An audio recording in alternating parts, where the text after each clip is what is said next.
Interception was a Hail Mary at the end of the half. It didn't affect anything. But one play specifically stood out to me, which is about the embarrassment of riches Pat Mahomes has. Because every quarterback in the league could have made the play I want to show you right here.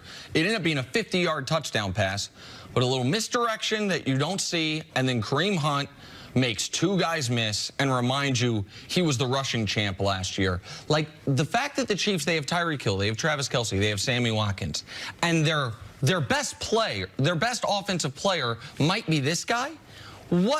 What an absolute advantage they have on everyone before the game starts. You can't focus on one person. You can't focus on one scheme. And so Pat Mahomes has been great, and he might be the league MVP. But plays like that are not because Pat Mahomes is great. It's because the personnel around him is so outstanding, and that's what stood out to me yesterday. And also, they're the most dangerous offense because of, when you look at their fourth best offensive player, who do you think that is? Sammy Watkins. Okay, let's go down any other NFL roster. And you tell me their fourth best offensive player, and you tell me if he's as good as Sammy Watkins. Right. And I'll tell you, no. You could see that last night in the Rams game. They didn't have. Kupp was a nice little option and everything. But, you know, he's not Sammy Watkins. New England, we saw that. You know, they do a little hodgepodge there. The coach got to scheme those guys to be able to get them open. You know, Josh Gordon's probably their third right now, and he's still not up to full strength. So their ability to be elite, tight end, elite, best tight end in pro football this year. And we know Tyreek Hill, one of the best three wide receivers they've had in football. Well, that's the key. Hunt, the running attack, and his passing skills coming out of the backfield, so explosive. If you throw the ball to any one of those guys outside of Kelce, the only thing that can stop them is the goal line.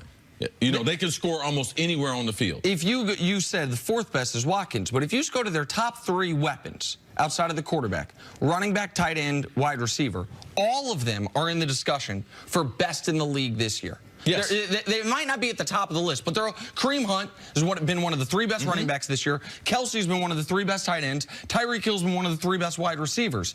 It is, and then you have a quarterback that is just playing at an insane level. This was his 8th straight 300-plus yard passing game. It's amazing. He's played 9 games this year.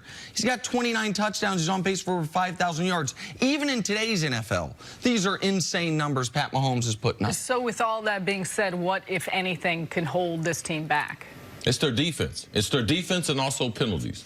They're one of the most penalized teams in pro football. And when you get into a game like last night's game, Pats versus Packers, that was a playoff-type atmosphere. And either turnovers or penalties, they really hurt teams in games like that. When we're trying to separate the best from the best, when we played 8 games, so we have enough sample size that they're going to be a penalized team. Yep. Now, how can you be great and be one of the most penalized teams where you know ultimately you're going to have to face the New England Patriots? That right there, I want to be able to watch that, because their defense is good enough, but those penalties at the wrong time, they hurt even good teams. The penalties are something that is a huge problem, but something you think maybe they can clean up. The thing that concerns me the most is not the penalties, it's the rush defense. I actually think their pass defense, because they have a legitimate pass rush with D40 at a strip sack that was taken away yesterday, Justin Houston will come back at some point. I feel like the secondary is slowly but surely getting a little bit better.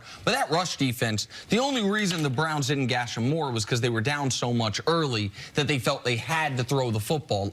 If they're in close games, if the Chiefs are in a position at some point this year, which they of course will be, where down 4 points, other team has the ball, got to get a stop. How are you getting that stop if their other team can just run it? That's why they got to get home field advantage, and that's why it becomes important. What does L. Bell do with Pittsburgh? Because Pittsburgh's run the ball with Connor. They have Connor and Bell, and we know New England with Sony Michel, they're going to try to run the ball late. So those matchups become important. That's why they have to get home field advantage to play those games at home. All right, we're going to move on to the Panthers, who